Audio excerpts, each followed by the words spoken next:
কল্যাণী বিশ্ববিদ্যালয়ের অন্তর্গত সমস্ত কলেজগুলিতে যে সমস্ত ছাত্রছাত্রী এই বছর ফিফথ সেমিস্টারে জিওগ্রাফি মেজর নিয়ে পড়াশোনা শুরু করলে তোমাদের জন্য আজকে গুরুত্বপূর্ণ আলোচনা। শুধুমাত্র কল্যাণী বিশ্ববিদ্যালয়ের ফিফথ সেমিস্টার নয়, অন্যান্য বিশ্ববিদ্যালয়ের বিভিন্ন সেমিস্টারে যাদের সিলেবাসে হাইড্রোলজি এবং ওশেনোগ্রাফি রয়েছে তাদের জন্য এই ভিডিওটি গুরুত্বপূর্ণ। তো তোমাদের হাইড্রোলজি বা জলবিদ্যায় একটি গুরুত্বপূর্ণ চ্যাপ্টার রয়েছে গ্লোবাল হাইড্রোলজিক্যাল সাইকেল। এই গ্লোবাল হাইড্রোলজিক্যাল সাইকেল নিয়েই আমরা হাইড্রোলজির প্রথম ক্লাস শুরু করছি। তো তোমরা মনোযোগ দিয়ে ক্লাসটা দেখো, ভিডিওটি প্রথম থেকে শেষ পর্যন্ত দেখো, এবং যারা নতুন এসছে অবশ্যই সাবস্ক্রাইব করে রেখো। তো এই গ্লোবাল হাইড্রোলজিক্যাল সাইকেল তোমাদের জন্য খুব গুরুত্বপূর্ণ, কারণ এখান থেকে তোমাদের প্রত্যেক বছর 2 মার্ক, 5 মার্ক, 10 মার্কের বিভিন্ন প্রশ্ন হয়। তোমরা ছোটতেও মানে 11-12-এও তোমরা এই গ্লোবাল হাইড্রোলজিক্যাল সাইকেল সম্বন্ধে পড়েছো, কিন্তু অতটা ডিটেলসে পড়োনি। এই অনার্সে আমরা বা মেজরে আমরা এই গ্লোবাল হাইড্রোলজিক্যাল সাইকেল সম্বন্ধে বিস্তারিত জানবো, যে বিষয়টা কি, কিভাবে হয় না হয়, সমস্ত কিছু। তো গ্লোবাল হাইড্রোলজিক্যাল সাইকেলের বাংলা মানে হচ্ছে বিশ্ব জল চক্র বা বিশ্বের জলের চক্র। অর্থাৎ বিশ্বে যত পরিমাণ জল রয়েছে, এই জলটা কি হয়, এই জলটা চক্রের মতো বা সার্কুলার ফর্মে বা সাইক্লিক ফর্মে আবর্তিত হতে থাকে। তো আমরা মেন ক্লাসে প্রবেশ করার আগে আমরা কিছু বিষয় সম্বন্ধে জানবো। প্রথম বিষয় আমাদের জানতে হবে যে এই পৃথিবীতে জলের পরিমাণ কত রয়েছে। পৃথিবীতে জলের পরিমাণ, পৃথিবীতে জলের পরিমাণ কত, মানে এই সমগ্র বিশ্বে সমুদ্র, মহাসাগর, নদী, নালা, ভূপৃষ্ঠ, যে কোনো জায়গায় সমস্ত জল মিলিয়ে টোটাল জল কতটুকু রয়েছে। তো গোটা বিশ্বে সমস্ত জল মিলিয়ে এই গোটা পৃথিবীতে রয়েছে বা ভূপৃষ্ঠতে রয়েছে, মানে পৃথিবীর উপরিভাগে রয়েছে 1.39 বিলিয়ন কিলোমিটার কিউব। এবার এটা কত? এটা মানে হচ্ছে 139 সেক্সটিলিয়ন লিটার। এবার এই পরিমাণটাও কতটুকু হবে? এই পরিমাণটা যদি আমরা লিটারে ভাগ করি তাহলে হচ্ছে 139, তারপরে 1, 2, 3, 4, 5, 6, 7, 8, 9, 10, 11, 12, 13, 14, 15, 16, 17, 18, 19 লিটার। এই যে সংখ্যাটা দেখলে 139-এর পর 19টি সংখ্যা, এই এত লিটার পরিমাণ জল রয়েছে। এবং এই জলটাকে আমরা কি বলি? 139 সেক্সটিলিয়ন লিটার, অথবা বলতে পারি 1.39 বিলিয়ন কিলোমিটার কিউব জল এই পৃথিবীতে রয়েছে। তাহলে পৃথিবীতে কত পরিমাণ জল রয়েছে। এই জল কিন্তু আমাদের জীবনের জন্য শুধু প্রয়োজন না, যে মানুষ বেঁচে থাকবে বলে জল প্রয়োজন না, এই গোটা পৃথিবীকে পৃথিবীর মতো চলার জন্য কিন্তু এই জল খুবই প্রয়োজন। পৃথিবীর সমস্ত কাজে কিন্তু এই জলের অংশ অনেকটা রয়েছে, অংশগ্রহণ। আবার আমরা শুধুমাত্র এই জলটার পরিমাণটাকে ধরছি পৃথিবীর উপরিভাগে, এই সমুদ্র, মহাসাগর, নদী, বায়ুমণ্ডল, এগুলোতে জল রয়েছে। কিন্তু পৃথিবীর অভ্যন্তরে অর্থাৎ ভূপৃষ্ঠের নিচে লাভার সঙ্গে মিশে বিভিন্ন ফর্মে যেই জলগুলো রয়েছে, সেখানে কত পরিমাণ জল রয়েছে তা আমরা আজ পর্যন্ত জানি না। বিভিন্ন বৈজ্ঞানিক বলেছেন যে এই পৃথিবীর উপরিভাগে সমুদ্র, মহাসাগর, এই যে 1.39 বিলিয়ন কিলোমিটার কিউব জল, এর থেকেও, এর সমপরিমাণ বা এর থেকেও বেশি জল থাকতে পারে, কিন্তু এটা এখন পর্যন্ত প্রমাণিত হয়নি, কারণ ভূপৃষ্ঠের তলে কেউ আজ পর্যন্ত যেতে পারেনি, বা এমন কোন টেকনোলজি এখনো পর্যন্ত তৈরি হয়নি যে পৃথিবীর তলে কতটুকু জল রয়েছে তা আমরা জানতে পারি। তো আমরা পৃথিবীর উপরিভাগের জল সম্বন্ধেই জানবো। তো এই যে 139 সেক্সটিলিয়ন লিটার জল রয়েছে, এই জলটা কিন্তু পৃথিবীর সব জায়গায় সমান অবস্থায় নেই, একভাবে নেই। তো জলের কতগুলো ফর্ম রয়েছে? ওয়াটারের ফর্ম হচ্ছে 3টি, বা অবস্থা হচ্ছে 3টি। একটা হচ্ছে লিকুইড, যেটা আমরা সবাই ভালো করে চিনি। আর একটা হচ্ছে গ্যাসিয়াস এবং আর একটা হচ্ছে সলিড। লিকুইড, লিকুইড জল যেটাকে আমরা সবাই চোখের সামনে দেখতে পাই বেশিরভাগ সময়তে, নদীতে, বাড়িতে, সমুদ্রে, মহাসাগরে, এগুলোতে, তারপরে গ্রাউন্ডের নিচে ভৌম জল হিসাবে এই জল লিকুইড ফর্মে থাকে। গ্যাসিয়াস ফর্মে কোথায় রয়েছে? গ্যাসিয়াস ফর্মে রয়েছে বায়ুমণ্ডলে বা অ্যাটমসফিয়ারে, গ্যাসিয়াস ফর্মে রয়েছে, অর্থাৎ ওয়াটার ভেপার নামটা শুনেছো তোমরা ক্লাইমেটোলজিতে, ওয়াটার ভেপার বা জলীয় বাষ্প রূপে বায়ুমণ্ডলে রয়েছে। আর সলিড ফর্মে কোথায় রয়েছে? সলিড ফর্ম মানে কি? সলিড ফর্ম, জলের সলিড ফর্ম মানে হচ্ছে বরফ। বরফ কোথায় রয়েছে? হিমালয়ের মতো উঁচু উঁচু পর্বতমালায় রয়েছে, তারপরে মেরুতে যাই তাহলে মেরুতে রয়েছে, বা সমুদ্রের কিছু কিছু জায়গায় মেরুর সাইডে রয়েছে। তো এই জল এগুলো সলিড ফর্মে রয়েছে, অর্থাৎ পৃথিবীতে জল কিন্তু এক অবস্থায় নেই। তো এবার দেখা যাচ্ছে যে একসময় সমুদ্রে যে জলটা ছিল, যদি আমরা ধরে নিই যে এ নামক জলটা সমুদ্রে ছিল, বা এ নামক পরিমাণের একটা জল সমুদ্রতে ছিল, দেখা যাচ্ছে 1000 বছর আগে ছিল, এখন দেখা যাচ্ছে যে সেই জলটা এখন আছে হিমালয় পর্বতমালায় বরফ হয়ে জমা রয়েছে। তাহলে এই জলটা গেল কি করে?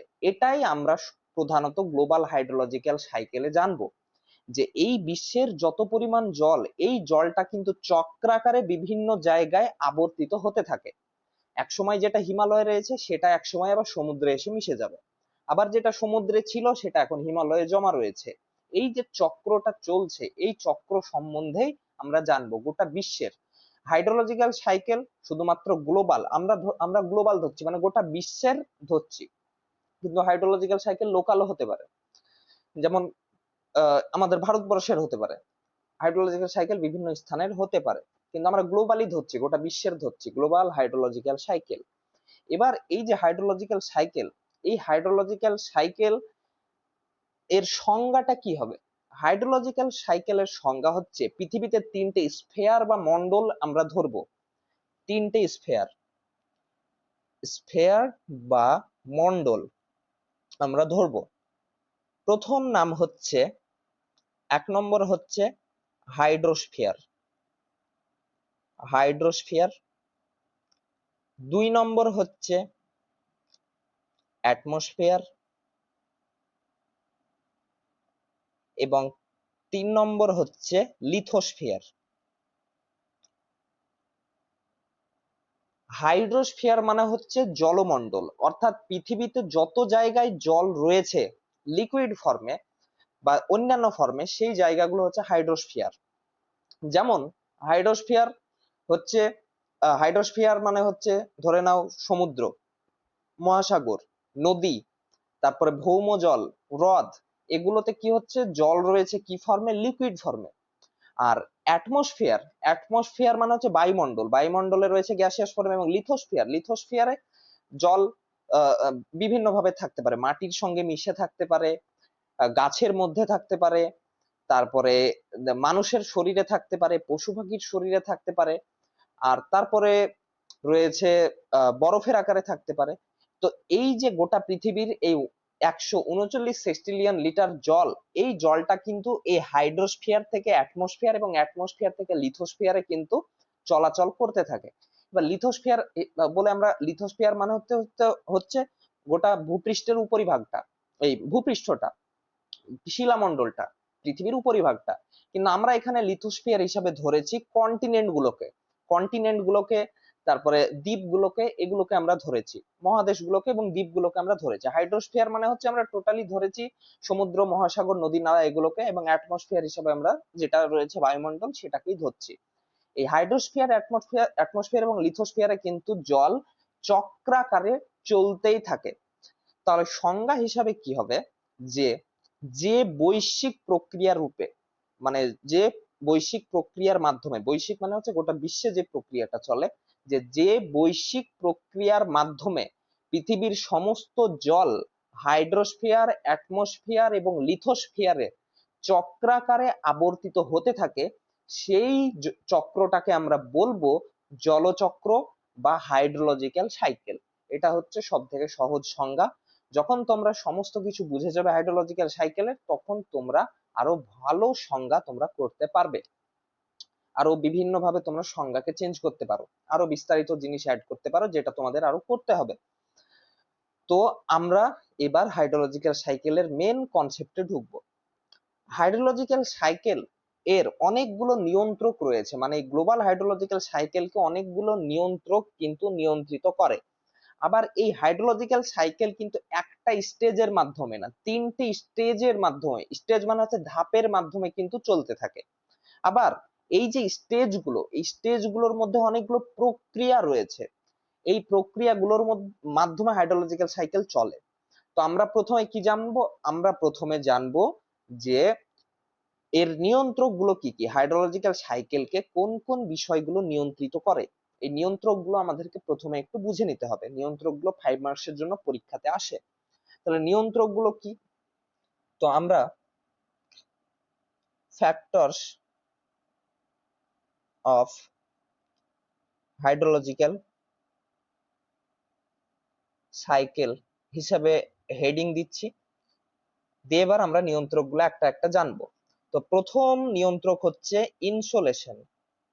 ইনসোলেশন ইনসোলেশন ক্লাইমেটোলজি থেকে অনেক কনসেপ্ট তোমাদের এখানে আসবে।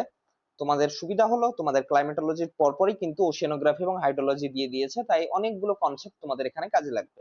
ইনসোলেশন, আমি ইনসোলেশন হিসাবে কি বলেছিলাম ক্লাইমেটোলজিতে? ইনসোলেশন মানে হচ্ছে যে সূর্যের কতটুকু শক্তি আমাদের পৃথিবীতে আসছে, সৌর শক্তি কতটুকু পৃথিবীতে আসছে, সেই পরিমাণ এবং প্রক্রিয়াটা হলো ইনসোলেশন।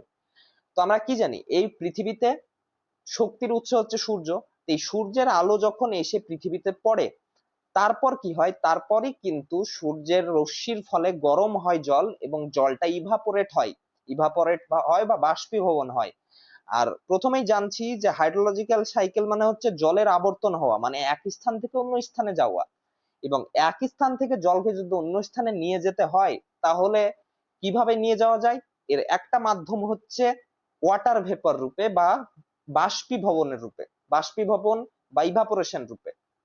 বাষ্পীভবন হলে জল বাষ্পতে রূপান্তরিত হয়ে যায় এবং অন্য স্থানে উড়ে চলে যায়। তাহলে ইনসোলেশন গুরুত্বপূর্ণ কাজ করে জলকে ইভাপোরেট করার জন্য বা বাষ্পীভূত করার জন্য। তাহলে ইনসোলেশন একটা গুরুত্বপূর্ণ বিষয়। 2 নম্বর হচ্ছে টেম্পারেচার। টেম্পারেচার টেম্পারেচার বা তাপমাত্রা কিভাবে কাজ করে, এটাও ইনসোলেশনের মতোই। আমরা কি জানি? আমরা জানি যে পৃথিবীতে কিন্তু সব জায়গায় একইভাবে ইনসোলেশন হয় না।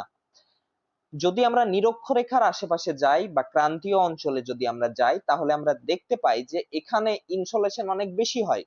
ইনসোলেশন এখানে যেহেতু বেশি হয়, সূর্য লম্বভাবে রশ্মি দেয়, তাই এখানে তাপমাত্রা বেশি, এবং তাপমাত্রা যদি বেশি হয় তাহলে এখানে ইভাপোরেশন বেশি হবে।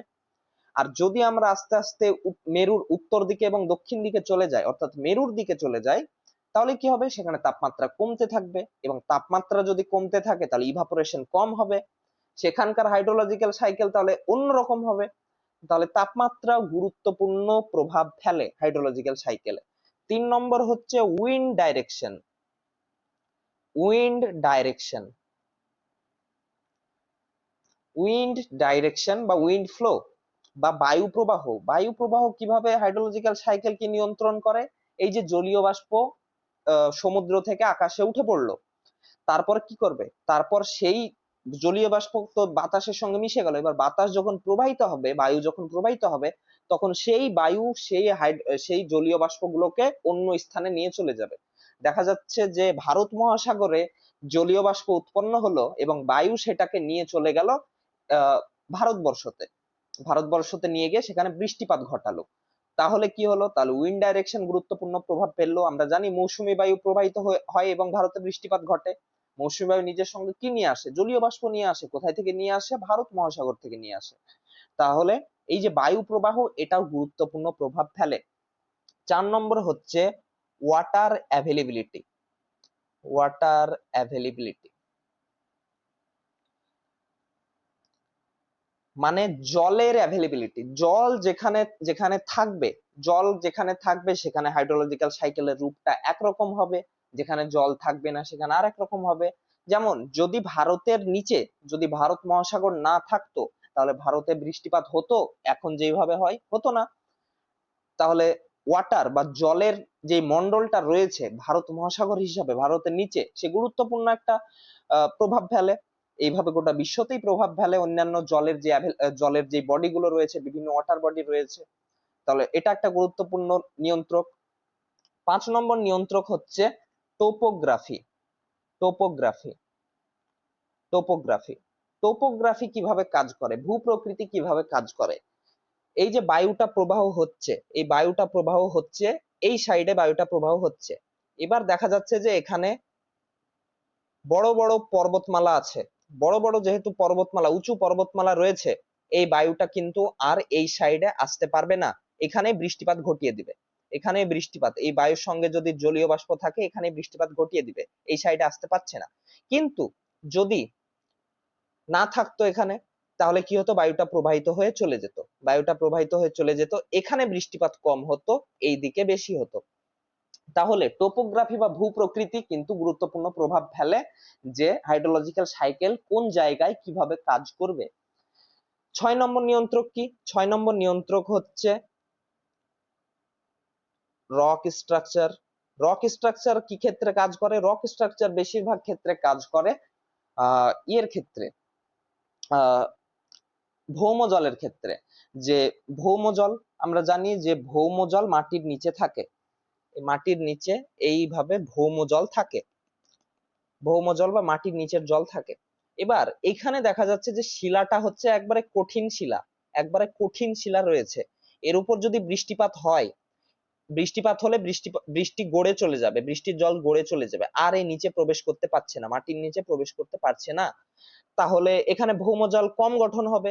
আবার যদি এখানে এমন একটা রক থাকতো, পাললিক শিলা যদি থাকতো বা অন্যান্য শিলা যদি থাকতো যেগুলোতে প্রচুর ছিদ্র রয়েছে, ফুটো রয়েছে, সেখান থেকে জল প্রবেশ করতো, তাহলে এখানে জলের পরিমাণ বেড়ে যেত। তাহলে কি করছে, রক স্ট্রাকচার গুরুত্বপূর্ণ প্রভাব ফেলে বা মাটিও গুরুত্বপূর্ণ প্রভাব ফেলে। আবার কি, আবার হচ্ছে 7 নম্বর হচ্ছে লিভিং অর্গানিজম। লিভিং অর্গানিজম, আমরা এখানে মানুষটাকে বাদ দিচ্ছি, কারণ মানুষ লিভিং অর্গানিজমের মধ্যে পড়লেও মানুষ আলাদাভাবে হাইড্রোলজিক্যাল সাইকেলকে নিয়ন্ত্রণ করে থাকে। এখানে লিভিং অর্গানিজম হিসেবে আমরা মানুষ বাদ দিয়ে অন্যান্য জীবজন্তু, তারপরে গাছপালা ইত্যাদিকে আমরা ধরছি। তো গাছপালা কি করে? গাছপালা আহ, গাছপালা হাইড্রোলজিক্যাল সাইকেলকে নিয়ন্ত্রণ করে, কারণ ভৌম জল, এই ভৌম জলকে কি করে, এই ভৌম জলকে গাছ নিজের শিকড়ের মাধ্যমে আহ, আহ, আহ, নিজের দেহতে প্রবেশ করায় এবং পরবর্তীতে গাছের পাতার মাধ্যমে সেগুলোকে ওয়াটার ভেপর রূপে ছেড়ে দেয়, এবং ওয়াটার ভেপর রূপে যখন ছেড়ে দেয় তখন এটাও হাইড্রোলজিক্যাল সাইকেলে কাজে লাগে। আবার বিভিন্ন ধরনের জীবজন্তু, জীবজন্তু কি করে হাইড্রোলজিক্যাল সাইকেলে কিভাবে নিয়ন্ত্রণ করে বা কিভাবে কাজে লাগে হাইড্রোলজিক্যাল সাইকেলের মধ্যে, তারা পার্টিসিপেট করে কিভাবে, যে তারা জলকে পান করে, তারপর তাদের শরীরে সোয়েটিং বা ঘাম হয়, মলমূত্র ত্যাগ করে, এর মাধ্যমেও কিন্তু জলের এক স্থান থেকে অন্য স্থানে কিন্তু আহ মানে প্রবাহমানতা হতে থাকে। এবার মানুষ কিভাবে কাজ করে, human activity. Human activity human activity এই হাইড্রোলজিক্যাল সাইকেলকে প্রচুর পরিমাণে কিন্তু নিয়ন্ত্রণ করতে পারে। যেমন কি, নদী একদিক দিয়ে প্রবাহিত হচ্ছে, মানুষ সেই জায়গাটা বন্ধ করে দিয়ে অন্য দিক দিয়ে প্রবাহিত করলো, তাহলে এক পাশের জায়গা শুষ্ক হয়ে গেল, এইভাবে করতে পারে মানুষ। তারপরে ক্লাইমেট চেঞ্জ হচ্ছে দিন দিন, কোনো জায়গায় বৃষ্টিপাত হচ্ছে, কোনো জায়গায় হচ্ছে না। এখন দেখা যাচ্ছে যে সাহারা মরুভূমিতে অনেক জায়গায় গাছপালা দেখা দিচ্ছে। আর অন্যদিকে মেরু অঞ্চলের যেই বরফগুলো রয়েছে সেগুলো গলছে, কিসের কারণে গলছে? গ্লোবাল ওয়ার্মিং এর কারণে। গ্লোবাল ওয়ার্মিং এর কারণে হচ্ছে, এবং গ্লোবাল ওয়ার্মিং এ মানুষ সব থেকে বেশি পরিমাণে ক্ষতি করছে। মানুষ ক্লোরোফ্লোরোকার্বন এমিশন করছে, আহ, বিভিন্ন ক্ষেত্রে মানুষ যানবাহনের মাধ্যমে, কলকারখানার মাধ্যমে গোটা পৃথিবীকে ক্রমশ হিট আপ করে তুলছে, এবং হিট আপ যেহেতু করে তুলছে, সেহেতু ক্লাইমেট চেঞ্জ হচ্ছে, জলবায়ু পরিবর্তন হচ্ছে, গ্লোবাল ওয়ার্মিং হচ্ছে, এবং গ্লোবাল হাইড্রোলজিক্যাল সাইকেলও কিন্তু আগের তুলনায় অন্য রূপে কিন্তু কাজ করছে। তাহলে হিউম্যান অ্যাক্টিভিটিও গুরুত্বপূর্ণ ভাবে গ্লোবাল হাইড্রোলজিক্যাল সাইকেলকে কিন্তু প্রভাবিত করে বা নিয়ন্ত্রিত করে। তাহলে এই কয়েকটা নিয়ন্ত্রক সম্বন্ধে তোমাদের পড়তে হবে এবং জানতে হবে। তো এগুলো মোটামুটি 5 মার্কসের জন্য তোমাদের পরীক্ষাতে আসে। এবার আমরা ঢুকবো স্টেজ। এবার আমরা ঢুকবো আসল আলোচনায়, যেখানে আমরা দেখব যে গ্লোবাল হাইড্রোলজিক্যাল সাইকেল কিভাবে কিভাবে কাজ করছে। তাহলে গ্লোবাল হাইড্রোলজিক্যাল সাইকেল তিনটে ধাপে কাজ করে। তিনটে ধাপে কাজ করে, 2 3। প্রথম ধাপ হচ্ছে process to transfer of water from hydrosphere to atmosphere.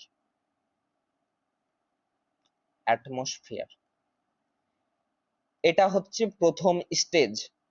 আমরা এখানে স্টেজ বলে হেডিং করে দিচ্ছি, তাহলে বুঝতে সুবিধা হবে তোমাদের।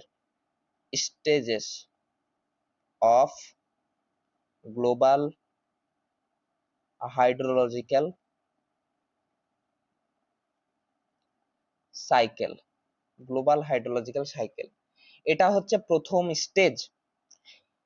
এখানে কি লিখেছি আমি? Process to transfer of water from hydrosphere to atmosphere. মানে পৃথিবীতে জলমণ্ডল যেগুলো রয়েছে, এই জলমণ্ডল থেকে জল কিভাবে অ্যাটমসফিয়ারে ট্রান্সফার হয়, অ্যাটমসফিয়ার বা বায়ুমণ্ডলে ট্রান্সফার হয় বা চলে যায়, সেটা সম্বন্ধে আমরা স্থানান্তরিত হয়, সেটা সম্বন্ধে আমরা জানবো। মানে কোন প্রক্রিয়াগুলির মাধ্যমে স্থানান্তরিত হয়। এর মধ্যে এখানে তিনটে প্রক্রিয়া কাজ করে। একটা হচ্ছে ইভাপোরেশন, 2 নম্বর হচ্ছে ট্রান্সপাইরেশন,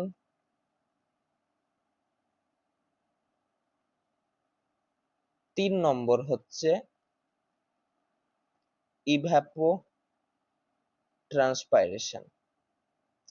এই তিনটে হচ্ছে এখানকার মূল প্রক্রিয়া। এবার এই মূল প্রক্রিয়াগুলো কিভাবে কাজ করে আমরা এবার একটু ছবির মাধ্যমে দেখব। প্রথম প্রসেস হচ্ছে ইভাপোরেশন। এই ছবিটার মাধ্যমে আমরা বুঝবো। তো প্রথম প্রক্রিয়া কি? প্রথম প্রক্রিয়া হচ্ছে ইভাপোরেশন।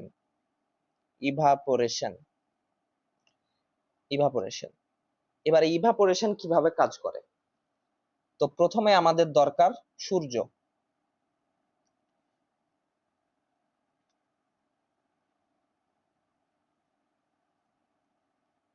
সূর্য মামা, এই সূর্য হচ্ছে আমাদের শক্তির উৎস।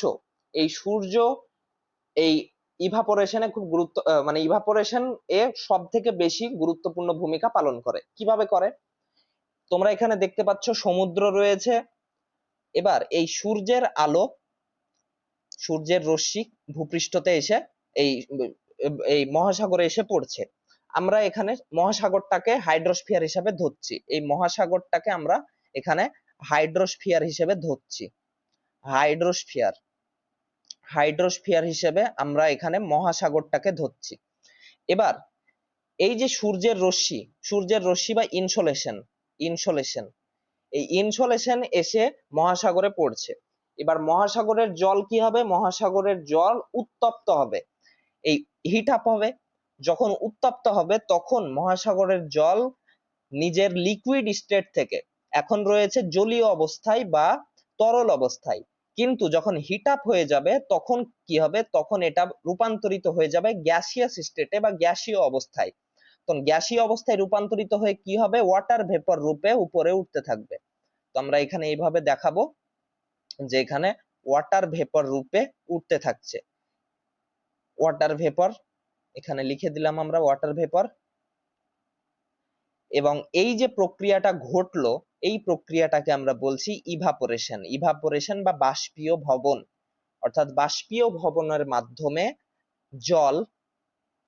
জল কি হচ্ছে? জল মহাসাগর থেকে বায়ুমণ্ডলে উঠছে। বায়ুমণ্ডল, এটা হচ্ছে বায়ুমণ্ডল। এখানে আমি লিখে দিচ্ছি অ্যাটমসফিয়ার, অ্যাটমসফিয়ার এখানে আমি লিখে দিলাম, এবং এখানে আমি লিখে দিচ্ছি এটা হচ্ছে লিথোস্ফিয়ার, লিথোস্ফিয়ার, লিথোস্ফিয়ার। এই তিনটে মন্ডলকে আমরা ধরছি। তাহলে প্রথমে ইভাপোরেশনের মাধ্যমে বা ইভাপোরেশনের মাধ্যমে কিন্তু কি হলো, যে হাইড্রোস্ফিয়ার থেকে জল অ্যাটমসফিয়ারে উঠে গেল, তাহলে ট্রান্সফার হলো। এই ট্রান্সফারে কোন প্রক্রিয়া কাজে লাগলো? ইভাপোরেশন। তো এটা একটা প্রক্রিয়া। আর একটা প্রক্রিয়া হচ্ছে ট্রান্সপাইরেশন। ট্রান্সপাইরেশন মানে হচ্ছে, ট্রান্সপাইরেশন বিষয়টা কি? ট্রান্সপাইরেশন হচ্ছে যে এই যে এখানে তোমরা একটা আইল্যান্ড দেখতে পাচ্ছ, আমরা মেনল্যান্ডে যাচ্ছি না, আমরা এখানে আপাতত যাচ্ছি না, আমরা এই আইল্যান্ডে যাচ্ছি যাতে ছবিটাতে ঘিচমিচি না হয়। তাহলে এই আইল্যান্ডে দেখতে পাচ্ছ, এই আইল্যান্ডে কি আছে? এই আইল্যান্ডে গাছ আছে, গাছ আছে। এবার 2 নম্বর প্রক্রিয়াটা হচ্ছে ট্রান্সপাইরেশন। ট্রান্সপাইরেশন, এই গাছ কি করে? এই গাছ কি করে, আমরা যদি গাছের ছবিটা এঁকে নিই, তাহলে গাছ কি করে? গাছ এই ভূপৃষ্ঠের নিচে ভৌম জল আছে, তো নিজের শিকড় দিয়ে কি করে? নিজের শিকড় দিয়ে এই ভৌম জলকে সে সংগ্রহ করে, এই ভৌম জলকে সে সংগ্রহ করে। সংগ্রহ করার পর, শিকড় দিয়ে সংগ্রহ করার পর সেই জলটাকে সে নিজের বডির মধ্যে নিয়ে যায়, এবং বডির মধ্যে যখন নিয়ে যায় তখন কি হয়? সূর্য রশ্মি যখন পড়ে তখন গাছের একটা সালোক সংশ্লেষ বলে একটা প্রক্রিয়া হয়, মানে গাছ খাদ্য তৈরি করে সালোক সংশ্লেষ প্রক্রিয়ার মাধ্যমে। এবার সালোক সংশ্লেষ প্রক্রিয়ার মাধ্যমে যখন গাছ খাদ্য তৈরি করবে তখন তার কয়েকটা বিষয় প্রয়োজন। সূর্যের আলো যেমন প্রয়োজন, তেমন জলও প্রয়োজন। এবার সে শিকড় থেকে সংগ্রহ করা জলটাকে খাদ্য তৈরি করার প্রক্রিয়াতে কাজে লাগালো, সে গ্লুকোজ তৈরি করলো। এবার যখন সে খাদ্য তৈরি করার কাজটা সম্পন্ন করবে তখন এই গাছের পাতা দিয়ে, এই গাছের পাতায় বিভিন্ন ছোট ছোট ছিদ্র থাকে, বিভিন্ন লেন্টিস নামক বিভিন্ন অংশ থাকে। এই অংশগুলো দিয়ে কি করবে? সে খাদ্য তৈরি করার সময় তার এই পাতা দিয়ে বা পত্র ছিদ্র দিয়ে কিন্তু কিছু কিছু পরিমাণে জল, জল কি হবে? ওয়াটার ভেপর রূপে বের হয়ে যাবে, ওয়াটার ভেপর রূপে বের হয়ে যাবে, ওয়াটার ভেপর বা জলীয় বাষ্প রূপে কিন্তু বের হয়ে যাবে। এবার যখন গাছ থেকে জল ওয়াটার ভেপর রূপে বের হয়ে যাচ্ছে তখন কোথায় যাবে? তখন অবশ্যই বায়ুমণ্ডলে মিশে যাবে। তাহলে গাছ কি করে? গাছও কিন্তু হাইড্রোস্ফিয়ার থেকে, এখানে হাইড্রোস্ফিয়ার হিসাবে আমরা ধরছি যে গ্রাউন্ড ওয়াটার বা ভৌম জল, এই ভৌম জলকে কি করছে? গাছ সংগ্রহ করছে, নিজের খাদ্য তৈরি করছে, এবং খাদ্য তৈরিতে ব্যবহারের সময় এই জলটাকে সে ওয়াটার ভেপর রূপে কিন্তু নির্গত করছে, সালোক সংশ্লেষ প্রক্রিয়ায় জলীয় বাষ্প নির্গত হয়। এবার যখন জলীয় বাষ্প নির্গত হলো তখন সেটা বায়ুমণ্ডলে মিশে যাচ্ছে। তাহলে এখানে আমরা দিতে পারি যে এই গাছ থেকে ট্রান্সপাইরেশন প্রক্রিয়ার মাধ্যমে ওয়াটার ভেপর কিন্তু বায়ুমণ্ডলে মিশছে। তাহলে এখানে আমরা ট্রান্সপাইরেশন লিখে দিলাম, ট্রান্সপাইরেশন লিখে দিলাম, ট্রান্সপাইরেশন লিখে দিলাম। এবার আরেকটা রয়েছে, সেটা হচ্ছে ইভ্যাপো ট্রান্সপাইরেশন। এই ইভ্যাপো ট্রান্সপাইরেশন বিষয়টা কি? এই যে এখানে আইল্যান্ডটা রয়েছে, এই আইল্যান্ডটা তোমরা দেখতে পাচ্ছ, এখানে শুধুমাত্র কি গাছ রয়েছে? মাটিও তো আছে। মাটির মধ্যে, মানে এই মাটির উপরিভাগে, মাটিতে আমরা বলি না মাটিতে এখনো রস রয়েছে, মাটিতে কিছুটা জল রয়েছে, তার মানে মাটিতে যখন জল থাকে তাহলে যখন সূর্যের আলো এই মাটিতে এসে পড়বে, এই ভূমিতে এসে পড়বে, তখন সেই জলটাও তো ইভাপোরেশন হবে, ইভাপোরেশন হবে। ইভাপোরেশন হলে কি হবে? ওয়াটার ভেপর রূপে বায়ুমণ্ডলে মিশবে। এবার এই যে জায়গাটা দেখতে পাচ্ছ, এই আইল্যান্ড জায়গাটা দেখতে পাচ্ছ, এই আইল্যান্ডের এই জায়গাটাতে গাছও রয়েছে প্লাস ভূমিও রয়েছে, এবং গাছ এবং ভূমি যেহেতু রয়েছে তাহলে এখানে দুটো প্রক্রিয়া একসঙ্গে কাজ করছে। একটা ট্রান্সপাইরেশন, গাছের মাধ্যমে ট্রান্সপাইরেশন কাজ করছে, এবং ভূমির মাধ্যমে ইভাপোরেশন কাজ করছে। তো এই ইভাপোরেশন এবং ট্রান্সপাইরেশনের মাধ্যমে যে যতটুকু জল জলীয় বাষ্প রূপে বায়ুমণ্ডলে মিশে যাবে, সেই সম্মিলিত আমরা প্রক্রিয়াটাকে আমরা বলবো ইভাপো ট্রান্সপাইরেশন, ইভাপো ট্রান্সপাইরেশন। ট্রান্সপাইরেশন মানে এখানে শুধুমাত্র ইভাপোরেশন হচ্ছে না, ট্রান্সপাইরেশনও হচ্ছে, ট্রান্সপাইরেশন শুধু হচ্ছে না, ইভাপোরেশনও হচ্ছে। তাহলে দুটোর সম্মিলিত প্রক্রিয়াকে আমরা বলছি ইভাপো ট্রান্সপাইরেশন। তাহলে এখানে 3 নম্বর দিয়ে আমরা ইভাপো ট্রান্সপাইরেশন লিখতে পারি। তাহলে আপাতত কি হচ্ছে, আপাতত জলীয় বাষ্প ওয়াটার ভেপর রূপে অ্যাটমসফিয়ারে মিশে যাচ্ছে, এই বায়ুমণ্ডলে মিশে যাচ্ছে, অ্যাটমসফিয়ারে মিশে যাচ্ছে। তাহলে এখানে আমরা এটাকে আমরা ওয়াটার ভেপর রূপে বা জলীয় বাষ্প রূপে আমরা দেখাবো।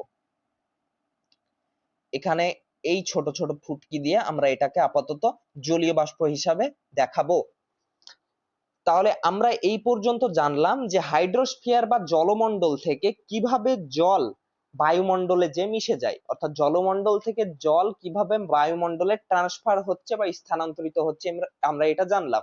এখানে আমরা মহাসাগরের মাধ্যমে দেখিয়েছি, কিন্তু যেখানে নদী রয়েছে ভূপৃষ্ঠের উপর সেখানেও একই প্রক্রিয়া কাজ করবে, যেখানে হ্রদ রয়েছে, লেক রয়েছে সেখানেও একই প্রক্রিয়া কাজ করবে। যেখানেই জল থাকুক এই প্রক্রিয়ার মাধ্যমেই কিন্তু হাইড্রোস্ফিয়ার থেকে অ্যাটমসফিয়ারে জল স্থানান্তরিত হবে। তাহলে এখানে তিনটে প্রক্রিয়া হলো সেটা কি, ইভাপোরেশন, ট্রান্সপাইরেশন এবং ইভাপোট্রান্সপাইরেশন।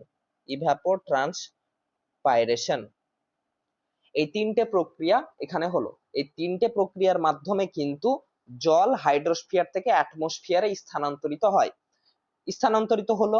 তাহলে এখন জল কোথায় রয়েছে, এখন জল রয়েছে অ্যাটমসফিয়ারে। এই যে আমরা ফুটকি দিয়ে দেখালাম, এখন রয়েছে অ্যাটমসফিয়ারে। এবার এখানে প্রথম স্টেজ সম্পন্ন হলো। প্রথম স্টেজ সম্পন্ন হলো, এই যে এখানে প্রথম স্টেজ সম্পন্ন হলো যে কিভাবে হাইড্রোস্ফিয়ার থেকে অ্যাটমসফিয়ারে জল স্থানান্তরিত হয়, কোন প্রক্রিয়ার গুলার মাধ্যমে হয়, ইভাপোরেশন, ট্রান্সপাইরেশন এবং ইভাপোট্রান্সপাইরেশন। তাহলে প্রথম স্টেজ কমপ্লিট হলো। এবার আমরা 2 নম্বর স্টেজে যাব। 2 নম্বর স্টেজ হচ্ছে processes to transfer of water from atmosphere to lithosphere। আমরা প্রথম স্টেজে জানলাম কিভাবে হাইড্রোস্ফিয়ার থেকে অ্যাটমসফিয়ারে জল স্থানান্তরিত হয়। তো এখন জলটা কোথায় রয়েছে, এখন জলটা অ্যাটমসফিয়ার বা বায়ুমণ্ডলে রয়েছে। এবার বায়ুমণ্ডল থেকে লিথোস্ফিয়ার বা শিলামণ্ডলে কিভাবে জল আসে এটা সম্বন্ধে আমরা জানবো। তো এখন জলটা ওয়াটার ভেপর রূপে অ্যাটমসফিয়ারে রয়েছে। এবার অ্যাটমসফিয়ারে কি হয়, জল যখন ওয়াটার ভেপর রূপে অ্যাটমসফিয়ারে উঠে যায়, আমরা ক্লাইমেটোলজিতে কি জেনেছি, আমরা জেনেছি যে যখন জলীয় বাষ্প যখন বায়ুমণ্ডলে মিশে যায় এবং উপরে উঠতে থাকে, তখন সেখানে একটা জিনিস গঠিত হয় যার নাম হচ্ছে মেঘ গঠিত হয়। মেঘ গঠিত হয় কোন প্রক্রিয়ার মাধ্যমে, সেই প্রক্রিয়াটার নাম হচ্ছে কনডেনসেশন বা ঘনীভবন।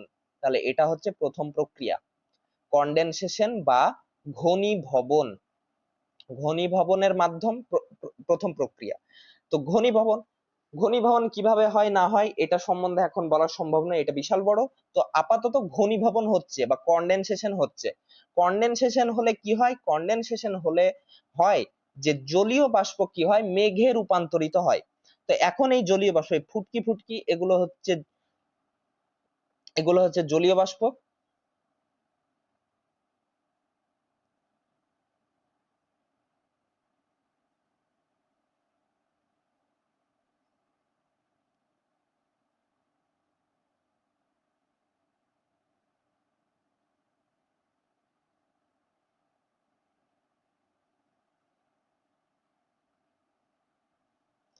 হ্যাঁ, তো এটা এটা হচ্ছে, এগুলো হচ্ছে জলীয় বাষ্প। এবার জলীয় বাষ্প কোন প্রক্রিয়ার মাধ্যমে মেঘ সৃষ্টি করবে, কনডেনসেশন প্রক্রিয়ার মাধ্যমে। তাহলে এখানে আমরা লিখছি কনডেনসেশন বা ঘনীভবন প্রক্রিয়াটা ঘটছে, যেটা হচ্ছে 4 নম্বর প্রক্রিয়া। এই ঘনীভবন প্রক্রিয়ার মাধ্যমে কি হচ্ছে, এই ঘনীভবন প্রক্রিয়ায় মাধ্যমে এই বায়ুমণ্ডলে বা অ্যাটমসফিয়ারে কি হচ্ছে, মেঘ সৃষ্টি হচ্ছে। তাহলে আমরা দুটো মেঘের ছবি এঁকে দিলাম যে এখানে মেঘ সৃষ্টি হলো, এখানে মেঘ সৃষ্টি হলো। এবার মেঘ সৃষ্টি হলে কোন প্রক্রিয়ার মাধ্যমে? কনডেনসেশন বা ঘনীভবন প্রক্রিয়ার মাধ্যমে। তাহলে 4 নম্বর প্রক্রিয়াটা হচ্ছে কনডেনসেশন। কনডেনসেশন কনডেনসেশন প্রক্রিয়ার মাধ্যমে কি হলো? মেঘ সৃষ্টি হলো। এবার মেঘ সৃষ্টি হলো, মেঘ সৃষ্টি হওয়ার পর সাধারণত কি হয়? মেঘ সৃষ্টি হওয়ার পর সাধারণত দুটি ঘটনা ঘটে। হয় একটা যে বৃষ্টিপাত ঘটবে, হয় একটা যে তুষারপাত ঘটবে। তাহলে এই যে বৃষ্টিপাত এবং তুষারপাত বা বরফ পড়া যেটা বলে, এটা ঘটবে কোন প্রক্রিয়ার মাধ্যমে? সেই প্রক্রিয়াটার নাম হচ্ছে প্রেসিপিটেশন। প্রেসিপিটেশন প্রেসিপিটেশন বা অধঃক্ষেপণ। অধঃক্ষেপণ কি? অধঃক্ষেপণ মানে হচ্ছে যখন মেঘ থেকে জল যখন তরল অবস্থায় বা সলিড অবস্থায় যখন নেমে আসে, তখন সেটাকে আমরা বলছি প্রেসিপিটেশন। তরল অবস্থায় যখন নেমে আসবে তখন তার নাম বলবো আমরা বৃষ্টিপাত, এবং সলিড অবস্থায় বা কঠিন অবস্থায় যখন নেমে আসবে তখন আমরা সেটাকে বলবো স্নোফল বা বরফ, তো তুষারপাত। তো এখন কি হচ্ছে? এখন মেঘ থেকে কি হবে? মেঘ থেকে আমরা আপাতত বৃষ্টিপাতটাকে ধরছি। তাহলে আপাতত কি হবে? আপাতত বৃষ্টিপাত ঘটবে। আপাতত মেঘ থেকে বৃষ্টিপাত ঘটছে। বৃষ্টিপাত ঘটলো। এবার বৃষ্টিপাত ঘটলো মানে কি? বৃষ্টিপাত ঘটলো মানে অ্যাটমসফিয়ার থেকে, এই যে অ্যাটমসফিয়ার বা বায়ুমণ্ডল, এই বায়ুমণ্ডল থেকে কি হলো? লিথোস্ফিয়ারে কিন্তু জল নেমে চলে এলো। এই জায়গাটা আমরা লিথোস্ফিয়ার, এই যে পাহাড় সমভূমি রয়েছে, এটাকে আমরা লিথোস্ফিয়ার হিসাবে জেনেছি আমরা। তাহলে কি হলো? অ্যাটমসফিয়ার থেকে লিথোস্ফিয়ারে জল কিভাবে স্থানান্তরিত হবে, কিভাবে চলে আসবে, এটা আমরা দেখলাম যে দুটো প্রক্রিয়ার মাধ্যমে এখানে হবে। একটা হচ্ছে কনডেনসেশন, যেটা 4 নম্বর প্রক্রিয়া, এবং আরেকটা হচ্ছে প্রেসিপিটেশন। এখানে প্রেসিপিটেশন কোন ফর্মে হচ্ছে? প্রেসিপিটেশন লিকুইড ফর্মে হচ্ছে। লিকুইড ফর্মে হলে আমরা তার নাম কি জানি? রেনফল হিসাবে হচ্ছে বা বৃষ্টিপাত হিসাবে হচ্ছে। তো বৃষ্টিপাত হলো মানেই কি? যে আকাশে যে জলটা ছিল সেটা এখন ভূপৃষ্ঠে নেমে চলে এলো। এবার ভূপৃষ্ঠে নেমে চলে এলো, তার মানে সেকেন্ড স্টেজ কমপ্লিট হলো। তো ফার্স্ট স্টেজ কমপ্লিট হলো, সেকেন্ড স্টেজ কমপ্লিট হলো। আবার বলছি, ফার্স্ট স্টেজে কি হচ্ছে? ফার্স্ট স্টেজে হাইড্রোস্ফিয়ার থেকে অ্যাটমসফিয়ারে জল কিভাবে স্থানান্তরিত হচ্ছে সেটা। আর সেকেন্ড স্টেজ কি হচ্ছে? সেকেন্ড স্টেজে অ্যাটমসফিয়ারে যে জলটা হাইড্রোস্ফিয়ার থেকে এলো সেটা লিথোস্ফিয়ারে আবার কিভাবে স্থানান্তরিত হবে সেটা। এটা কতগুলো প্রক্রিয়ার মাধ্যমে হচ্ছে? দুটো প্রক্রিয়ার মাধ্যমে হচ্ছে। একটা হচ্ছে কনডেনসেশন আর একটা হচ্ছে প্রেসিপিটেশন। এই দুটো প্রক্রিয়ার মাধ্যমে হচ্ছে। এবার 3 নম্বর স্টেজ হচ্ছে processes to transfer of water from atmosphere to lithosphere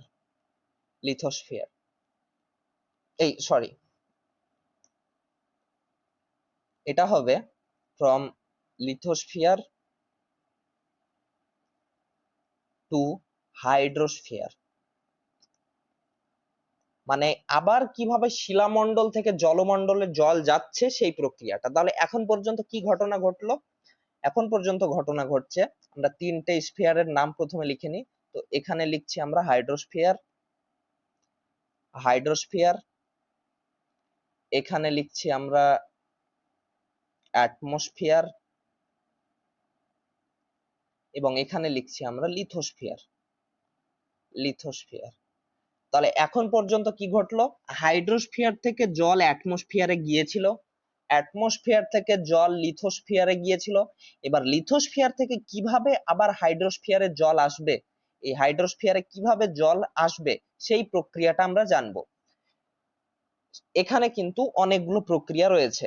তো এখানে প্রথম প্রক্রিয়া যেটা হচ্ছে সেটা হচ্ছে 1 নম্বর হচ্ছে রান অফ। রান অফ কি? আমরা ছবিটা একটু বড় করে নিলে বুঝতে পারবো। এখানে বৃষ্টি নেমে এলো, এখানে বৃষ্টিটা ভূপৃষ্ঠতে এসে পড়লো। রান অফ মানে হচ্ছে প্রবাহ, অর্থাৎ যখন জল প্রাথমিক ঢাল অনুসরণ করে এক সাইডে গড়তে থাকে, সেই যে প্রবাহটা হচ্ছে সেটাকে বলা হচ্ছে রান অফ। তাহলে এখানে জলটা পড়লো, এবার জলটা কি হচ্ছে, এবার এই জলটা কিন্তু প্রবাহিত হচ্ছে। দেখা যাচ্ছে এই সাইডে ঢাল রয়েছে, এই সাইডে হালকা ঢাল রয়েছে, এই ঢালের মাধ্যমে কিন্তু প্রবাহিত হতে থাকছে, এই ঢালের মাধ্যমে প্রবাহিত হতে থাকছে। তোমার এখানে যদি এই জায়গাতে, আমাদের এখানে ঢাল তেমন নেই, আমাদের এখানটা হচ্ছে সমভূমি জায়গা, এই জায়গাটা সমভূমির মতো জায়গা, তাই এখানে ঢাল নেই, তাই যেখানে বৃষ্টিপাত হয় সেখানেই থাকে, যেখানে বৃষ্টিপাত হয় সেখানেই থাকে। কিন্তু আমরা যদি একটু ঢালু জায়গায় যাই, যেখানে ঢাল স্পষ্ট দেখা যাচ্ছে যে 2 ডিগ্রি 4 ডিগ্রি 5 ডিগ্রি ঢাল রয়েছে, সেখানে কিন্তু কি হবে, সেখানে কিন্তু জলটা গড়তে থাকবে, জলটা গড়তে থাকবে। এবার জল গড়তে যদি থাকে তাহলে এখানে এখানে একটা হবে যে এটা রান অফ, এই যে জলটা গড়ে আসছে বা প্রবাহিত হচ্ছে, এই প্রবাহিত হচ্ছে, এটা একটা প্রক্রিয়া যেটার নাম হচ্ছে run of, run of, run of. এটা হচ্ছে প্রবাহ হচ্ছে। এবার প্রবাহ হওয়ার পর ধরে নাও এখান থেকে একটা নদী প্রবাহিত হচ্ছে, এখান থেকে একটা নদী প্রবাহিত হচ্ছে, নদী প্রবাহিত হচ্ছে। আমরা কি জানি যে নদী, নদীতে জল এসে মিশে যায়। তো এই যে রান অফ, এই রান অফ এর মাধ্যমে কিন্তু জল গিয়ে যে কি হলো, এই রান অফ এর মাধ্যমে জল গিয়ে এই জলগুলো গিয়ে এই জলগুলো গিয়ে নদীতে পড়লো। নদীতে যখন জলগুলো গিয়ে পড়লো, নদীতে যখন জলগুলো গিয়ে পড়লো, তখন কি করবে নদী, নদী সেই জলকে প্রবাহিত করতে থাকবে। নদী নিজেও হচ্ছে হাইড্রোস্ফিয়ারের একটা অংশ, কিন্তু তাও সে জলটাকে প্রবাহিত করতে থাকবে। জলটাকে প্রবাহিত করে সেই নদী কি করবে, এখানে জলগুলো এসে পড়লো, এই জলটাকে নিয়ে যাবে, এই জলটাকে নিয়ে যে কি করবে, এই জলটাকে নিয়ে গিয়ে সে এই মহাসাগরে ফেলে দিবে, এই মহাসাগরে ফেলে দিবে। মহাসাগর হচ্ছে হাইড্রোস্ফিয়ারের সব থেকে মেন ইউনিট, হাইড্রোস্ফিয়ারের মেন ইউনিট হচ্ছে মহাসাগর। তাহলে মহাসাগরে নিয়ে গিয়ে সে ফেলে দিল। তাহলে কি হলো, মহাসাগরে কিভাবে জল লিথোস্ফিয়ার থেকে হাইড্রোস্ফিয়ারে আসছে সেই প্রক্রিয়াটা এখানে কমপ্লিট হয়ে গেল। যে এখানে রান অফ এর মাধ্যমে জল এসে, কিছুটা জল এসে কি করলো, কিছুটা জল এসে নদীতে পড়লো এবং নদী সেটাকে প্রবাহিত করে নিয়ে গিয়ে হাইড্রোস্ফিয়ারে আবার ফেলে দিল। এই যে নদীতে প্রবাহিত হলো, এটা হচ্ছে আর একটা প্রক্রিয়া যার নাম হচ্ছে, রান অফটা হচ্ছে,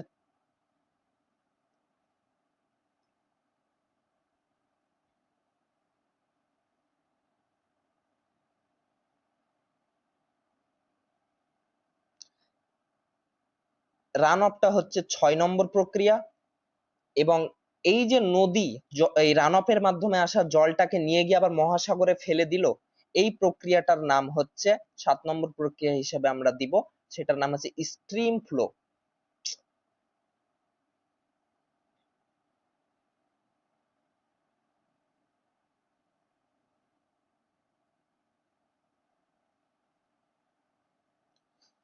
stream flow, stream flow, stream flow মানে হচ্ছে জল একটা স্ট্রিম বা ধারা, সেই কারণে সে সেটাকে প্রবাহিত করছে, ফ্লো প্রবাহিত হচ্ছে, এবং এই রান অফ এর মাধ্যমে আসা জলটাকে সে নিয়ে গিয়ে আবার হাইড্রোস্ফিয়ারে ফেলে দিল।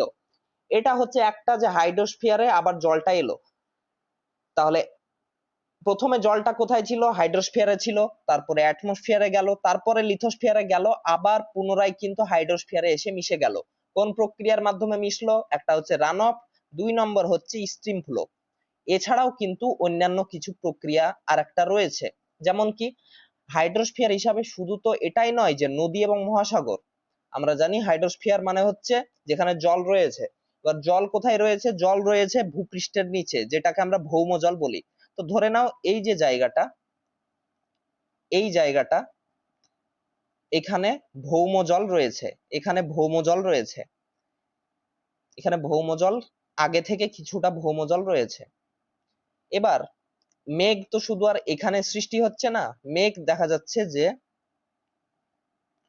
মেঘ এখানেও সৃষ্টি হয়েছে, এখানেও মেঘ সৃষ্টি হয়েছে, এখানেও মেঘ সৃষ্টি হয়েছে, মেঘ সৃষ্টি হয়েছে তার মানে বৃষ্টিপাতও হয়েছে, বৃষ্টিপাত হয়েছে। এবার বৃষ্টিপাত হওয়ার পর কি হবে, বৃষ্টিপাত হওয়ার পর সব জল কিন্তু এই রান অফ হিসাবে গড়ে চলে যায় না, যে সব জল রান অফ হিসাবে গড়ে চলে যাবে ঢালের দিকে, এইরকম হয় না। অনেক ক্ষেত্রে অনেক জল কিন্তু কি হয়, অনেক জল ভূপৃষ্ঠ শোষণ করে নেয়। এই যে লেয়ারটা রয়েছে, মাটির লেয়ার, এই মাটির মধ্যে অনেকগুলো বা শিলার মধ্যে অনেকগুলো ছিদ্র রয়েছে বা পোর্স রয়েছে, এখানে পোর্স রয়েছে অনেকগুলো পোর্স বা ফাঁকা স্থান রয়েছে। এই যে জলটা আসছে, এই জলটা কি হচ্ছে, এই জলটা এই পোর্স বা ছিদ্র দিয়ে, মাটির বা শিলার ছিদ্র দিয়ে কি হচ্ছে, মাটি বা শিলা সেটাকে শুষে নিচ্ছে, শুষে নেওয়ার পর সেটাকে গ্রাউন্ড ওয়াটার হিসাবে ভূপৃষ্ঠের নিচে জমিয়ে রাখছে। তাহলে এই জলটা কি হলো, মেঘে ছিল, মেঘ থেকে কোথায় এলো, মেঘ থেকে এলো ওই ভূপৃষ্ঠতে, এবং ভূপৃষ্ঠে আসার পর ভূপৃষ্ঠ সেটাকে শোষণ করে, শোষণ করার পর সেটাকে ভৌমজল হিসাবে বা গ্রাউন্ড ওয়াটার হিসাবে সংগ্রহ করলো। তাহলে গ্রাউন্ড ওয়াটার নিজেও হচ্ছে একটা হাইড্রোস্ফিয়ারের একটা ইউনিট বা জলমণ্ডলের একটা ইউনিট, এখানেও জল থাকে প্রচুর, তাই এখানেও এসে মিশে গেল বা এখানেও এসে মিশে গেল। তাহলে এখানে এসে মিশে গেল, আবার কি হবে, আবার ভবিষ্যতে কি হবে, যে এখান থেকে দেখা যাচ্ছে যে কিছুটা জল গিয়ে আবার সমুদ্রতে মিশে গেল, আবার এখানে কোনো একটা মানুষ এসে একটা টিউবওয়েল পুঁতে দিল, একটা টিউবওয়েল এখানে এনে পুঁতে দিল, এই টিউবওয়েল দিয়ে জল তুলছে, তখন জলটা কি হবে, আবার বের হয়ে আসবে। এইভাবেই কিন্তু জলচক্র চলতে থাকে। তাহলে আমরা এই তিনটে প্রক্রিয়া এখানে দেখব, এখানে তিনটে প্রক্রিয়া, যেখানে আরেকটা হচ্ছে ইনফিল্ট্রেশন। ইনফিল্ট্রেশন এই ইনফিল্ট্রেশন কিন্তু গ্রাউন্ড ওয়াটার রিচার্জের ক্ষেত্রে খুব গুরুত্বপূর্ণ। এখানে কি হচ্ছে, এখানে গ্রাউন্ড ওয়াটার রিচার্জ হলো, রিচার্জ হওয়া মানে জলটাকে সংগ্রহ করলো। গ্রাউন্ডের ভিতরে যে জলমণ্ডল রয়েছে, তোমরা নাম শুনেছো অ্যাকুইফার, এই অ্যাকুইফার ধরে নাও এটা। তো এই অ্যাকুইফার কি করলো, এই জলটাকে সংগ্রহ করলো, কোন প্রক্রিয়ার মাধ্যমে সংগ্রহ করলো, ইনফিল্ট্রেশন প্রক্রিয়ার মাধ্যমে সংগ্রহ করলো। তাহলে কোন প্রক্রিয়ার মাধ্যমে, লিথোস্ফিয়ার থেকে, অর্থাৎ শিলামণ্ডল থেকে জল হাইড্রোস্ফিয়ারে আসে রান অফের মাধ্যমে, স্ট্রিম ফ্লোর মাধ্যমে এবং ইনফিল্ট্রেশনের মাধ্যমে। এই তিনটে প্রক্রিয়ার সম্মিলিত প্রক্রিয়ার মাধ্যমে জল কিন্তু আবার লিথোস্ফিয়ার থেকে হাইড্রোস্ফিয়ারে এসে মিশে যায়।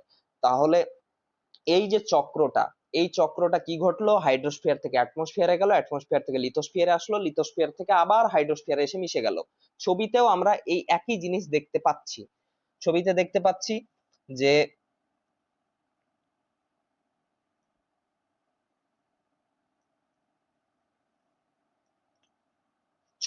পাচ্ছি যে এটা হচ্ছে হাইড্রোস্ফিয়ার। হাইড্রোস হাইড্রোস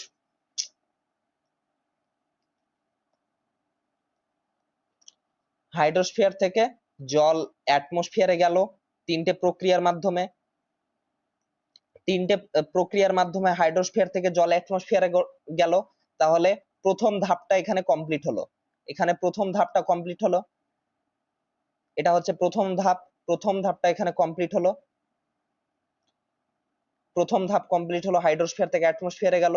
তারপরে অ্যাটমসফিয়ার থেকে আবার লিথোস্ফিয়ারে এলো। কোন প্রক্রিয়ার মাধ্যমে, এই তিনটে প্রক্রিয়ার মাধ্যমে, কনডেনসেশন এবং প্রিসিপিটেশনের মাধ্যমে অ্যাটমসফিয়ার থেকে লিথোস্ফিয়ারে এলো। লিথোস্ফিয়ার থেকে কি হলো, লিথোস্ফিয়ার থেকে আবার কিন্তু হাইড্রোস্ফিয়ারে গেল, আবার হাইড্রোস্ফিয়ারে এসে গেল, মানে জলটা মহাসাগরে ছিল, আবার মহাসাগরে এসে পড়ে গেল।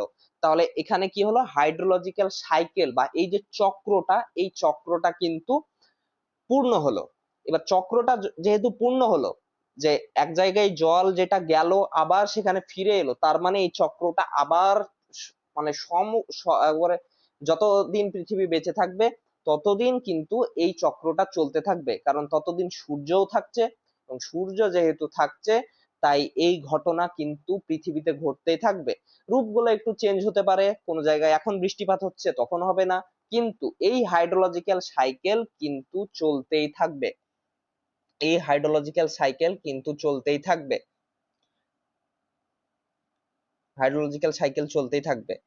এখান থেকে জল অ্যাটমসফিয়ারে গেল, অ্যাটমসফিয়ার থেকে লিথোস্ফিয়ারে এলো, লিথোস্ফিয়ার থেকে আবার হাইড্রোস্ফিয়ারে গেল, হাইড্রোস্ফিয়ার, অ্যাটমসফিয়ার এবং লিথোস্ফিয়ার, লিথোস্ফিয়ার জলটা কিন্তু হাইড্রোস্ফিয়ার, অ্যাটমসফিয়ার এবং লিথোস্ফিয়ারে প্রবাহিত হতেই থাকছে। তাহলে এটা হাইড্রোলজিক্যাল সাইকেল। এইভাবেই তোমরা ছবিটা দিবে। ছবিটা একটু ঘিচিমিচি ছবি, কারণ এখানে অনেকগুলো প্রক্রিয়া, প্রসেস, স্টেজ রয়েছে, তাই অনেকগুলো অনেক ঘিচিমিচি হয়ে যায় অনেক ক্ষেত্রে।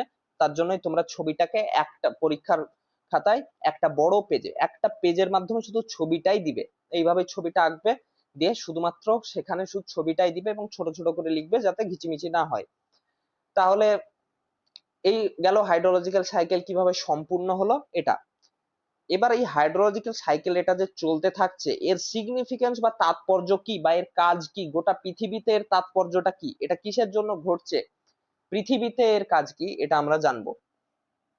তাহলে হাইড্রোলজিক্যাল সাইকেলের আমরা এখানে সিগনিফিকেন্সটা জানবো। সিগনিফিকেন্স 5 মার্কের জন্য, 10 মার্কের জন্য আসতে পারে। সিগনিফিকেন্স গুলো আমরা জানবো। তো প্রথম যে সিগনিফিকেন্স বা তাৎপর্য বা এর কাজ বা ইম্পর্টেন্স সেটা জানবো। তো প্রথম হচ্ছে climate regulation. Climate regulation, climate regulation. এই হাইড্রোলজিক্যাল সাইকেল করে কি? এই হাইড্রোলজিক্যাল সাইকেল গোটা পৃথিবীর ক্লাইমেট বা জলবায়ুকে নিয়ন্ত্রণ করে থাকে। কিভাবে নিয়ন্ত্রণ করে? যে কোথায় বরফ পড়বে, কোথায় বৃষ্টিপাত হবে, কোথায় কতটুকু বৃষ্টিপাত হবে, কোথায় বৃষ্টিপাত না হওয়ার কারণে কোথায় ইয়ে হবে, মরুভূমি গড়ে উঠবে, কোথায় নদী গড়ে উঠবে।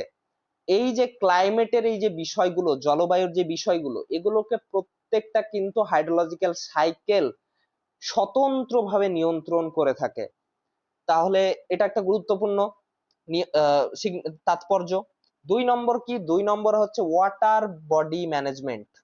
Water body management, water body management. এই ওয়াটার বডি ম্যানেজমেন্ট মানে কি? যে পৃথিবীতে অনেকগুলো ওয়াটার বডি রয়েছে। যেমন ওয়াটার বডি গুলোর নাম আমরা জানলাম, যে মহাসাগর একটা, নদী, হ্রদ, সমুদ্র, তারপরে এই যে গ্রাউন্ড ওয়াটার। এই যে ওয়াটার বডি গুলো রয়েছে বা জলজ বডি গুলো রয়েছে, এই বডি গুলোতে জল কোথায় কতটুকু যাবে, কোথায় থেকে কতটুকু নেওয়া হবে, সব কিন্তু হাইড্রোলজিক্যাল সাইকেল নিয়ন্ত্রিত করে। যে সমুদ্র বা মহাসাগর থেকে, কোথাকার সমুদ্র এবং কোথাকার মহাসাগর থেকে কতটুকু জল ইভাপোরেশন হবে, সেখানে কতটুকু প্রেসিপিটেশন হবে, বৃষ্টিপাত কোথায় থেকে কতটুকু আসবে, কোথায় থেকে নদী এসে আবার সেই জলটাকে সমুদ্রতে বা মহাসাগরে ফেলবে, এই সমস্ত জায়গাটাকে কিন্তু হাইড্রোলজিক্যাল সাইকেল নিয়ন্ত্রণ করে। 3 নম্বর এর তাৎপর্য কি? 3 নম্বর হচ্ছে fresh water supply. Fresh water supply, fresh water. Fresh ওয়াটারের কোন কোন বডি গুলো রয়েছে? ফ্রেশ ওয়াটারের বডি রয়েছে সাধারণত আমরা দেখি যে নদীতে ফ্রেশ ওয়াটার দেখা যায়, হ্রদ গুলোতে, বিভিন্ন হ্রদে ফ্রেশ ওয়াটার দেখা যায়। তারপরে আহ আহ, আহ, মহাসাগর, এই সরি, পোল পোল বা হিমালয়ের মতো উঁচু পর্বতমালায় যে বরফের লেয়ার রয়েছে, সেখানে ফ্রেশ ওয়াটার দেখা যায়। ফ্রেশ ওয়াটার মানে হচ্ছে মিষ্টি জল বা স্বাদু জল, যেটা যেখানে লবণ নেই, সেখানে রয়েছে। তারপরে গ্রাউন্ডে, গ্রাউন্ডে ভৌম জল হিসাবে কিন্তু ফ্রেশ ওয়াটার থাকে। তাই এই যে ফ্রেশ ওয়াটার, কোথায় কতটুকু ফ্রেশ ওয়াটার থাকবে, কোন জায়গায় থাকবে না, এগুলো প্রত্যেকটা কিন্তু গ্লোবাল হাইড্রোলজিক্যাল সাইকেল নিয়ন্ত্রণ করে। 4 নম্বর ইম্পর্টেন্স বা সিগনিফিকেন্স কি হবে? Soil formation. Soil formation, soil formation বা মাটি গঠন। আমরা জানি যে মাটি গঠন হওয়ার জন্য বৃষ্টিপাত বা জলের খুব প্রয়োজন। তাই বৃষ্টিপাত বা জলকে কে নিয়ন্ত্রণ করে? বৃষ্টিপাত বা জলকে নিয়ন্ত্রণ করে হাইড্রোলজিক্যাল সাইকেল। তাই মাটি গঠনের ক্ষেত্রেও কিন্তু হাইড্রোলজিক্যাল সাইকেলের গুরুত্ব রয়েছে। 5 নম্বর হচ্ছে ল্যান্ড ফরমেশন। বিভিন্ন ধরনের ল্যান্ডফর্ম রয়েছে, পাহাড়, তারপরে তারপরে রয়েছে নদী, নালা, বিভিন্ন জর্জ, ক্যানিয়ন ইত্যাদি ইত্যাদি। এই যতগুলো ল্যান্ডফর্ম রয়েছে, ল্যান্ডফর্ম ফরমেশনের ক্ষেত্রে আমরা কি দেখি? যে মেজরলি ভাবে কাজ করে কিন্তু নদী। নদী, এবার নদীতে কি থাকে? জল থাকে। তো এই যে জল, এই জলটাই তো কিন্তু কাজ করছে। তাহলে এই জলটাকে কে নিয়ন্ত্রণ করছে? Hydrological cycle. তাহলে ল্যান্ডফর্ম ফরমেশন বা বা এই যে ভূমিরূপ নির্মাণ বা ভূমিরূপের পরিবর্তন, এই জায়গাগুলোও কিন্তু হাইড্রোলজিক্যাল সাইকেল নিয়ন্ত্রণ করে। 6 নম্বর আমরা দিতে পারি এনভায়রনমেন্টাল ব্যালেন্স। এনভায়রনমেন্টাল ব্যালেন্স এটা কি? পরিবেশের এবং প্রকৃতির একটা গুরুত্বপূর্ণ উপাদান। গুরুত্বপূর্ণ উপাদানটা কি? গুরুত্বপূর্ণ উপাদানটা হচ্ছে জল। জল পরিবেশ এবং প্রকৃতিতে সমস্ত কিছুতে কাজে লাগে। সে জীবনে হোক, যে জীবন কোথায় সৃষ্টি হবে, কোথায় গাছপালা সৃষ্টি হবে, কোথায় মরুভূমি সৃষ্টি হবে, এই সমস্ত বিষয়টা কিন্তু জলের মাধ্যমে নিয়ন্ত্রিত হয়। এবং জলকে কে নিয়ন্ত্রণ করে? Hydrological cycle. তাই ইনভায়রনমেন্টকেও কিন্তু একভাবে কন্ট্রোল করে কে? হাইড্রোলজিক্যাল সাইকেল বা বিশ্ব জলচক্র। তাহলে এটাও গুরুত্বপূর্ণ একটা বিষয়। তারপরে আরেকটা হতে পারে সাপোর্ট অফ লাইফ। লাইফের জন্য জল প্রয়োজন, জীবনের জন্য জল প্রয়োজন। তোমার কাছ থেকে যদি জল কেড়ে নেওয়া হয়, তুমি বাঁচবে না, সেভাবে কোনো প্রাণী, কোনো উদ্ভিদই বাঁচবে না। এই কারণে লাইফ বা জীবনের জন্য জল প্রয়োজন। যদি সব জায়গায় যদি লবণ জল হয়ে যায়, সেই তাহলে আর মানুষ পাচ্ছে না, মানুষ 2 দিন 3 দিন পর মরতে শুরু করবে, কারণ কোনো জায়গায় নেই জল। এই কারণে লাইফের জন্য লাইফের জন্য বা জীবনের জন্য কিন্তু জল প্রয়োজন। জল ছাড়া জীবন নয়। কথায় আছে জলই হলো জীবন। তাহলে এখানেও লাইফের ক্ষেত্রেও কিন্তু জলের গুরুত্ব রয়েছে, এবং জলকে কে নিয়ন্ত্রণ করে? Hydrological cycle. তাই হাইড্রোলজিক্যাল সাইকেল এখানেও গুরুত্বপূর্ণ ভূমিকা পালন করে। তাহলে এই কয়েকটা সিগনিফিকেন্স পড়লে হলো। এছাড়া আরো রয়েছে যেমন আহ, রয়েছে আহ, আরো রয়েছে যেমন ওশিয়ানের স্যালিনিটি।